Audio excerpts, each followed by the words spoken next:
없으며 어느 세계가 수술을 받는다 할지라도 거기에 조금도 물들지 아니하고 길이 낙을 누릴 것이니 이것이 곧 극락이니라. 그러나 천상락을 길게 하지 못하는 우리는 형상 있는 나라의 중심을 나가여 물질에 돌아가니 비록 천상락을 받는 사람이라도 천상락을 받을 하지 않고 양반 받을 욕심이 한번 가라면 문득 타락하여 신신의 자유를 잃고 수많은 대자연의 지혜받게 되어서 또다시 그의 은혜를 면하지 못하느니라. 네, 다음은 설교서입니다. 부산스러운 교수님께서 해주시겠습니다. 고맙습니다. 요즘 들어서 오늘 제일 많이 나오신 것 같아요. 저기 우리 경타원님은 외국 나가가지고 못 오셨고 우리 진원씨 안 오고는 다 온 것 같으네. 감사합니다. 우리 회장님 나오고부터는 지금 우리 교당이 막 지금 잘 되는 것 같아요.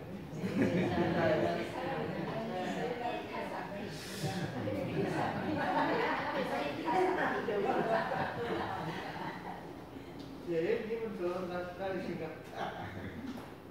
하여튼 우리는 늘 광대무량한 낙원을 수용하면서 살아야 됩니다.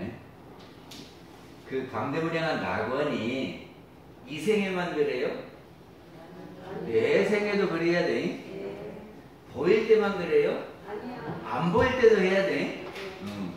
그러니까는 이 육신을 가지고 있을 때는 우리가 보이지만은 영계로 있을 때, 우리 영으로 있을 때도 낙원을 수용해야 돼요.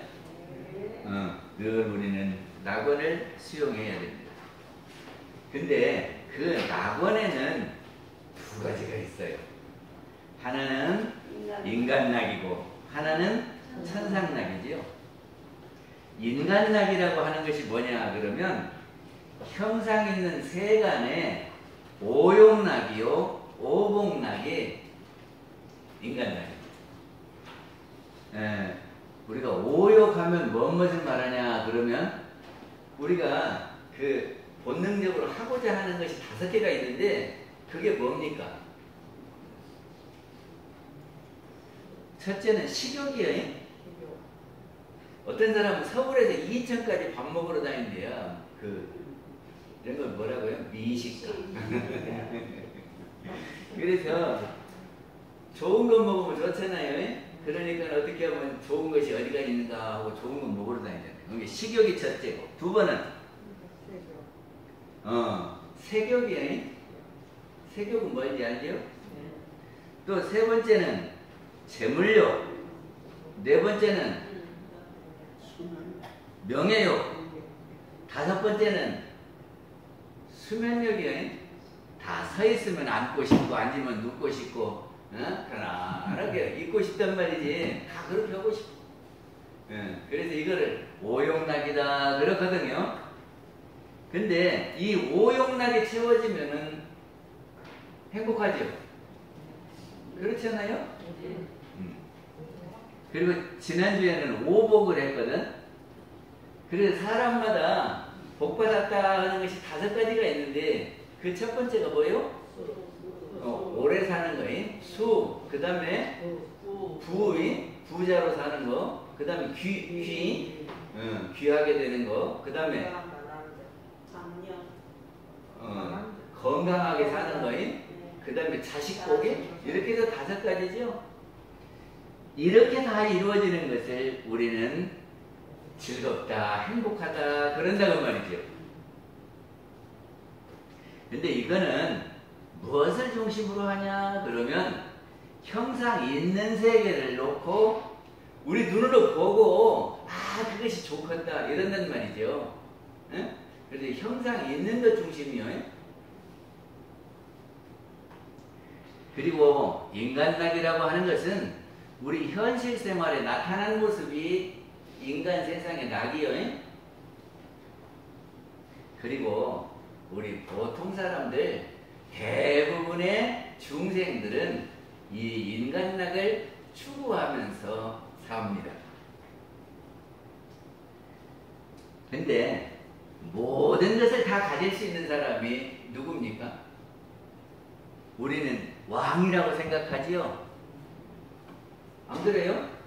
왕은 이 나라의 제일 높은 사람이고 자기 하고 싶은 대로 하는 사람이고 그렇지요? 뭐 갑자기 그렇지요? 근데 제가 어저께 이야기했지만 선조대왕 때 1592년에 임진왜란이 일어났어요. 그런데 그때까지 큰 전쟁이 없었거든요.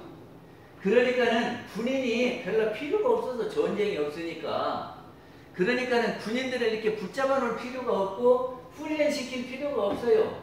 전쟁이 나야 훈련해갖고 잘 싸우라고 그러는데 전쟁이 없으니까. 그럼 어쩌냐면은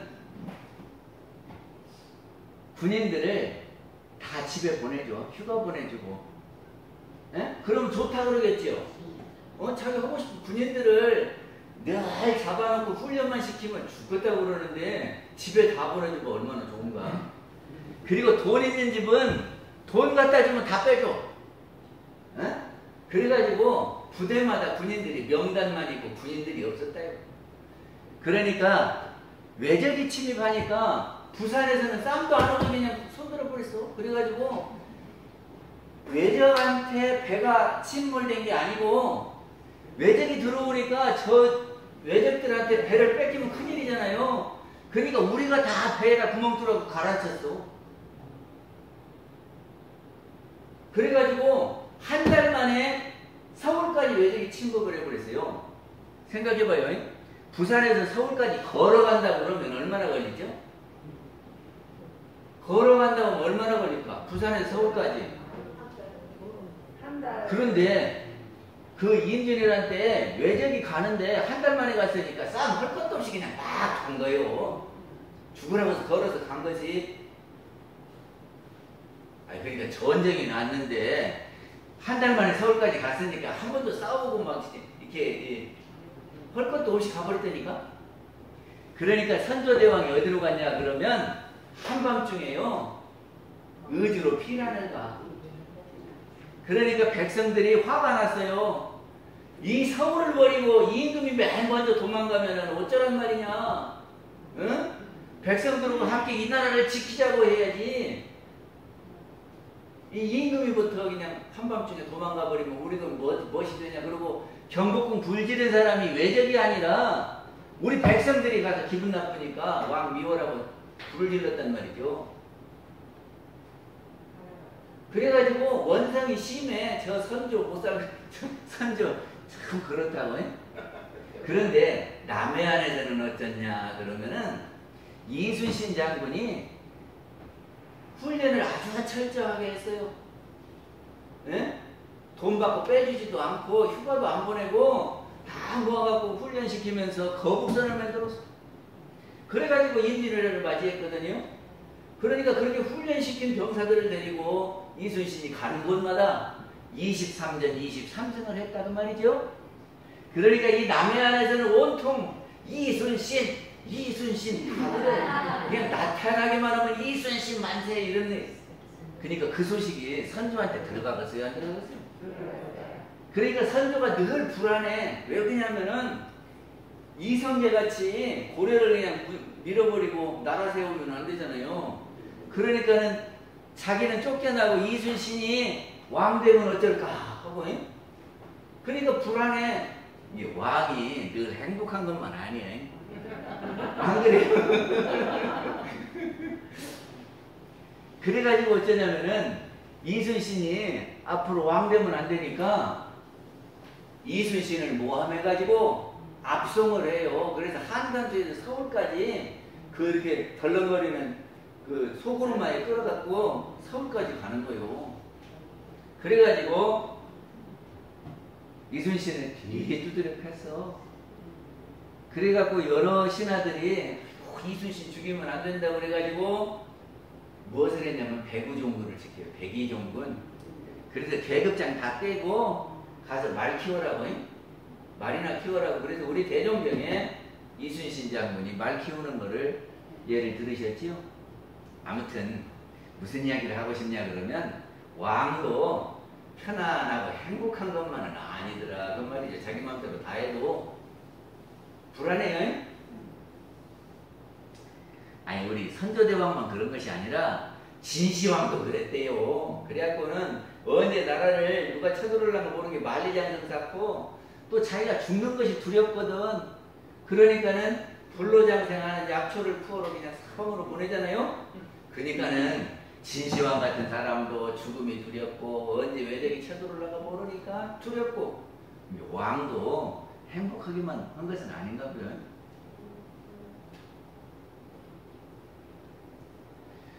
그리고 인간락은 상대적입니다.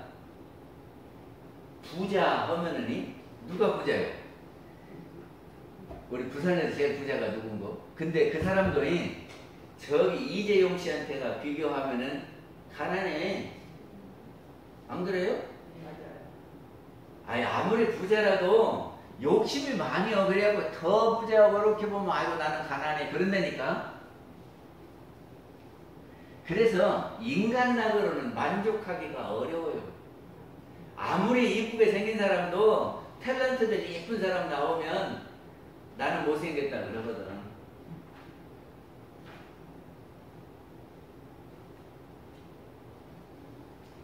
그래서 이 인간락은 또 육신 중심이에요. 근데 우리 이런 말 하지요. 뭐 돈은 잃어버려도 괜찮은데 건강 잃어버리면 다 잃는다. 그런 말 하도 뭐니? 왜 그래요? 내가 돈 갖는 것도 육신이 있으니까 돈이지. 자식들도 육신이 있어야 자식이지. 그리고 직장도 이 육신이 있어야 직장이지. 이 육신이 죽어버리면 아무것도 없잖아요. 그쵸? 그러니까 이 육신이 중심이 인간락은. 그리고 또 인간락은 이생중심이요. 이 한생중심이요. 그치요? 아무리 여기 인간락이 여러 가지가 있어도 죽어갖고 내 생에는 소용없어. 그러니까 이생, 한생을 놓고 하는 것이 인간락이고, 그래서 인간락은 보이는 것에 집착을 한다. 유에 집착을 한다. 그럽니다. 누가 잘 살고 못 사는 것이 우리 눈으로 봐가지고 저 집 잘 사네 못 사네 그러고 예쁘네 미운해 하는 것도 우리 눈으로 봐갖고 예쁘네 미운해 하고 다 우리 이렇게 보이는 것 같고 판단을 하는 것이 인간락이요.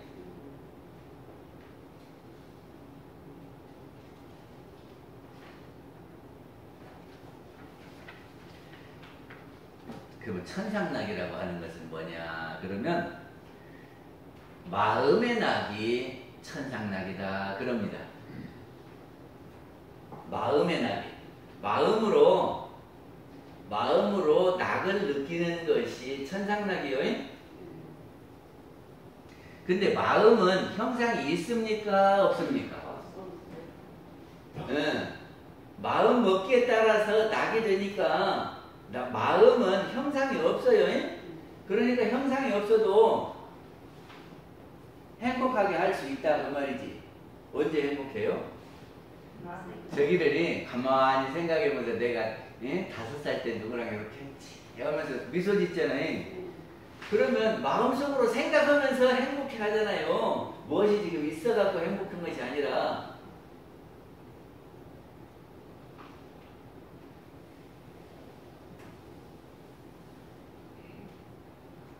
그래서 천상락은 무영한 마음이 들어서 알고 행하는 것이 천상락이고, 그리고 심신의 자유를 얻어서 누리는 낙이 천상락이다 그랬습니다. 근데 여기서 천상락을 얻는 방법이 중요하다 그 말입니다.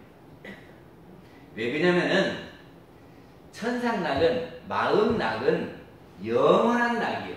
왜 그러냐면요, 보이는 것은 우리 죽음과 함께 다 끝나거든요. 그래 내생 못 가져가지요. 그런데 우리 영혼은 이생뿐만 아니라 내생 계속된다 그랬어요. 그러니까 이 육신을 아무리 갖추어도 이 생이 끝날 때에 끝나버리는 거고, 우리의 마음은 이 생뿐만 아니라 내 생도 갖고 가거든요. 그러니까 인간락이 중요합니까? 천상락이 중요합니까?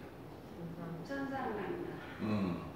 그러니까는 이 생만 행복하고 내 생에는 못 살려면은 인간락을 좋아해도 되지만, 이 생뿐만 아니라 내 생까지 행복하려면 마음락이 중심이 된다, 그런 말입니다. 그래서 마음락을 어떻게 하면 얻는 것이냐? 그 첫째는 이것이 돼야 돼요. 우리 육신은 한 생 사는 거고, 우리의 영은 불멸하다 하는 것을 알아야 마음락을 찾을 수 있어요. 그래서 영혼이 진정으로 나다 하는 생각을 해야 돼요.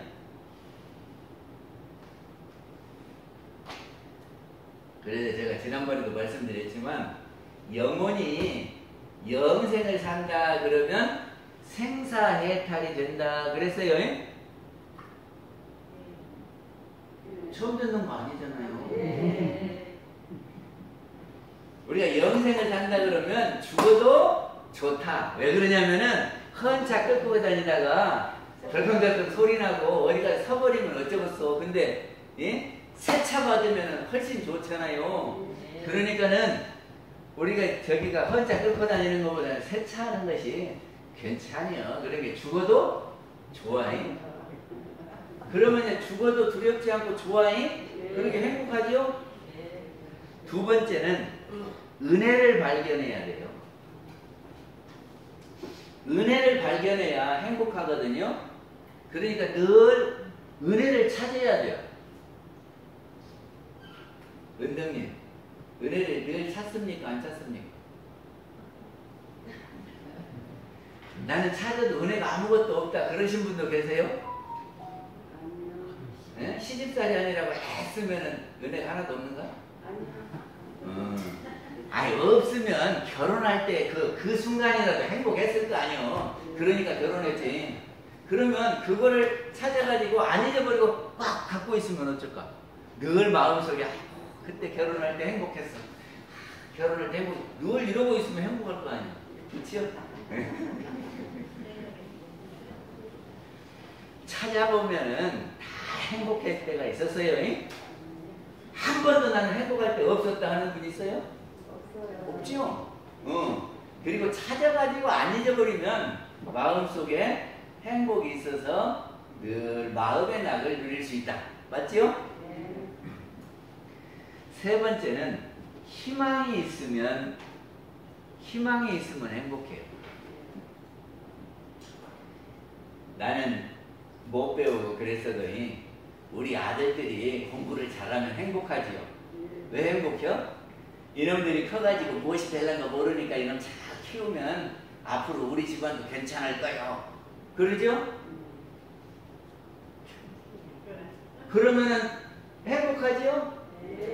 은등님, 이게 돈을 조금씩 벌어갖고 집안에 착착 쌓이면은 내가 나중에 가면 요만큼 벌릴까요? 그런 희망이 있으면 어쩌? 행복해요. 아, 돈 모으는 재미가 솔솔하지? 그래갖고 지금도 이러러 가지? 희망이 있으면 내가 맛을 해야 되겠다고 이렇게 목표를 정해놓고 거기에 조금씩 가면 행복하다 그 말이요.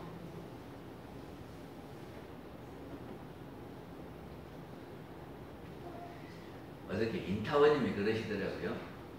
저기를 밥을 먹고 남은 밥을 다 이렇게 봉지에다 담어. 그래서 뭐 드시려고 그러시오. 그럼 밥 다 걷어가다가 뭐 하려고 그러시오. 그랬더니 이놈을 싹 씻어가지고 새한테다가 쫙 뿌려주면은 새가 와서 잘 먹는데요. 예?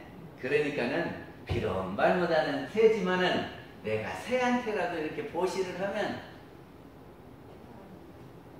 그러면 내 생에 그 인연으로 잘 될 거예요. 예. 그러니까 지금 내 생 준비하시면서 새를 이렇게 쫙 먹이면은 너희들이 잘 먹고 이렇게 하면은 희망이 있지요. 잉?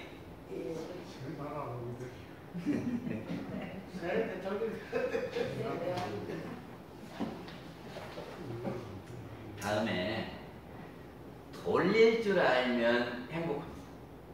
마음으로 마음 운전을 해서 마음이 이리 가는데 이렇게 돌려. 그러니까 이 생에 참 고달픈 인생을 사는 분도 계시죠. 아이고, 다른 사람은 잘 사는데 나는 어찌 이 모양 이 꼴로 사냐 하는 분도 있지요. 근데 생각해보면요, 전생에 자기가 지은 빚을 이 생에 갚아버리는 거요. 그럼 빚을 갚으면 시원해요? 안 시원해요? 시원해요. 시원하죠? 빚 갚아버리면 시원하죠? 그러게 옳다, 내가 이렇게 또 갚았다, 아이고 이번에도 갚았다, 그리고 늘고 갚어. 그러면 계속 갚아지니까 얼마나 행복하겠어. 그러니까는 빚 갚았다 하면은 편안한 거예요. 그러니까는 나는 아직 복도 못 받았어요. 그러면 괴롭지만은 내가 이렇게 전생에 있는 빚 싹 갚았다 이러면은 행복하잖아요. 저기 서울에 지환선님이라고 있었어요. 지환선. 그 양반이 집이, 친정집이 괜찮하게 살았어. 그래가지고 이 지환선 씨가 결혼을 했는데 남편이 별로 배운 것이 없어요. 그래서 이 지환선 씨가 남편을 공부를 하라고 그랬네. 그래갖고 친정 돈을 가지고 가르쳤어요. 그래가지고 그때가 일제시대 때인데, 대종사님 당시 때요. 그래가지고 일본 유학을 보냈어요. 남편을. 그래가지고 일본에 가서 법학을 전공했거든요. 그래가지고 뭐가 되었냐면 고등고시를 합격을 했어. 근데 그 사람이 이제 고등고시를 합격하고 보니까 조금 잘 살기는 해도 지환선 씨 보니까 자기 마음에 쏙 들지를 않아요. 예? 일본 가서 고등고시를 합격해갖고 자기 레벨이 높아져 버렸잖아요. 그러니까는 옛날에 지환선 씨는 괜찮았는데, 예? 저기가 고등고시 되고 이렇게 보니까 별 볼 일도 없네. 그래가지고 자기랑 말이 통하는 사람하고 좋아 지냈어. 그래가지고 이제 한국으로 오는데 서울로 오면 발각되겠잖아요. 그래갖고 평양 가서 살아. 평양 가서 살아. 그런데 지환선 씨가 늘 이렇게 돈을 보내다가 이제 졸업할 때가 되었어. 근데 연락이 또 끊겼네. 그리고는 그동안 소식이 없어. 그래서 우리 남편이 어디서 못 오는가 늘 걱정하고 있다가 어느 날 소식을 들었는데 평양에서 작은 부인을 얻어갖고 산다고 그러네. 그러니까 이 지환선 씨가 화병이 나서 들어 누워버렸어요. 들어 누워갖고는 가만히 있어도 부통 터져. 지가 누구 돈으로 일본 유학을 했는데 나는 저를 위해서 모든 것을 바쳐갖고 지금 죽기 살기로 이렇게 혼자 살면서 이러고 있는데 지가 그럴 수가 있는가 하고 그냥 누웠어. 하도 열흘 같이 나니까 어떻게 하냐면 평양을 찾아갔어요. 찾아가갖고 어쩌? 작은 부인 머리를 잡고 막 흔들어. 야 이제 나. 그리고 또 화가 나니까는 목내기 갖고 가서 살림살이를 다 부셔. 그리고는 이제 또 와. 근데 서울에 오면은 분이 가라앉았어요. 그래갖고 또 누워있다가 또 분통 터지면 또 쫓아. 그래갖고 또 머리 터지고 막 흔들고.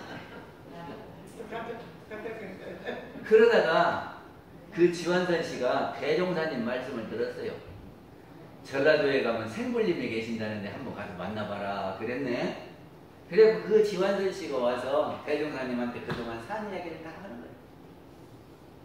그래서 자기가 이렇게 하고 별 볼 일 없는 남자를 만났는데 어떻게 공부를 시켜야 되겠다고 그래서 이 친정아버지 돈 갖다가 가르치고 일본 유학까지 시켰더니 이 작은 부인은 가버렸다고. 이 대종사님이 뭐라고 했냐면 한 남편을 받들고 한 가정을 이루고 사는 것도 의미가 있지만은 세상 사람들을 위해서 일을 하면 세상 사람들이 다 받을 것이다. 예? 그리고 네가 애기 낳으면 몇 개 낳지만은 예? 세상 사람들을 위해서 일을 하면은 세상에 많은 사람들이 아들처럼 자란다. 그래요, 안 그래요? 그래요. 그러면서 네가 예? 10번만 총부와서 선을 나면 틀림없이 좋아질 테니까 10번만 와서 하여튼 선을 나봐라. 그랬더니 그때는 동선과 하선 3개월씩 나요. 예? 이게 3개월을 와서 총부에서 사는 것을 10번을 하라 그 말이죠. 그래가지고 훈련하러 6번째 왔는데 대종사님 말씀 법문 듣고 이렇게 회화도 하고 이게 살아다 보니까 원망생활을 감사생활로 돌려라고도 하고 그리고 작은 이 육신 이거 살림살이도 있지만 영혼을 가지고 영생 살림살이도 있거든. 이런 이치를 자꾸 보니까 그리고 우리가 무슨 부부간이고 뭐 자녀고 부모간이고 이것이 똑같이 영혼이 이렇게 살아가는데 예? 이 생에 와서는 부부로 살지만은 내 생각과는 떨어져요, 안 떨어져요? 떨어져요. 그러니까는 서로 만났다 헤어지고 만났다 헤어지고 이런 것이거든. 그리고 만날 때 전생에 악연이 있으면 와서 서로 못 살게 하고 선연이 있으면 서로 좋아하고 이렇게 하고 인연이 다 되면 또 헤어지고 이런 이치를 알았어요. 그러니까 남편도 내가 전생에 조금 저기를 했는갑다. 빚을 졌는갑다. 이렇게 생각하니까 이제 조금 용서가 된다고요. 그리고 이제 6번째까지 이렇게 와서 훈련을 하다가 보니까 아이 그거 별것 아니네. 그런 생각이 되었어. 그래 대종